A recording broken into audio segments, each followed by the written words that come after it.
Assalamualaikum warahmatullahi wabarakatuh. Selamat pagi teman-teman, para pengusaha UMKM atau para investor yang mencari peluang cuan atau profit dengan cara yang pasti. Saya telah menjelaskan salah satu metode atau strategi dasar di dalam mendalami suatu perusahaan, di dalam menganalisis suatu perusahaan.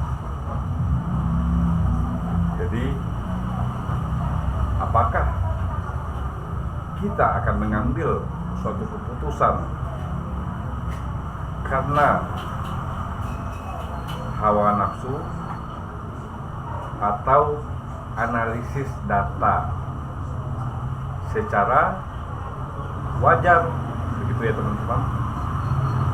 Jadi analisis dasar yang telah saya jelaskan itu sebenarnya suatu metode fondasi yang sangat penting di dalam mengambil keputusan suatu bisnis.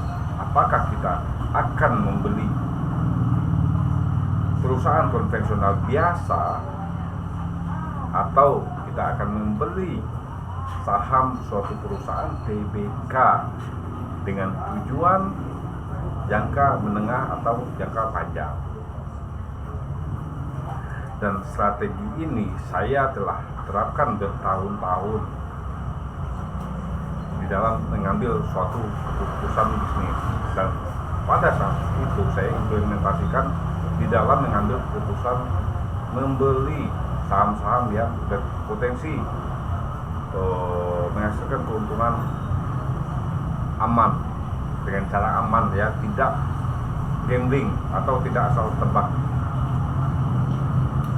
Jadi saya telah terbukti menghasilkan keuntungan berbulan-bulan secara konsisten, dan bahkan saya belum pernah ajarkan ke asisten saya atau tim saya yang membantu saya di dalam transaksi pada saat itu. Dan sekarang saya jadikan suatu konten edukasi yang berjudul literasi keuangan atau seputar bisnis konvensional. Apakah metode analisis ini hanya digunakan untuk trading atau mengambil keputusan membeli saham suatu perusahaan? Tidak juga. Bahkan teman-teman bisa mencatat sebagai salah satu dasar analisis di dalam mengambil keputusan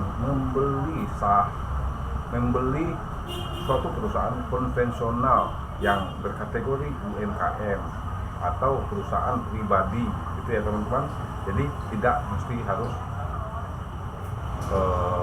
beli saham saja, tetapi kita bisa implementasikan di dalam membeli suatu bisnis atau suatu perusahaan yang berkategori UMKM, gitu ya teman-teman. Silakan dikonsultasikan atau teman-teman bisa bertanya kepada saya, karena tak kenal maka kita akan meraba-raba, kita akan buta di dalam menganalisis suatu perusahaan, dan yang pada akhirnya kita membeli karena faktor emosi, bukan dari analisis, gitu ya teman-teman. Assalamualaikum warahmatullahi wabarakatuh.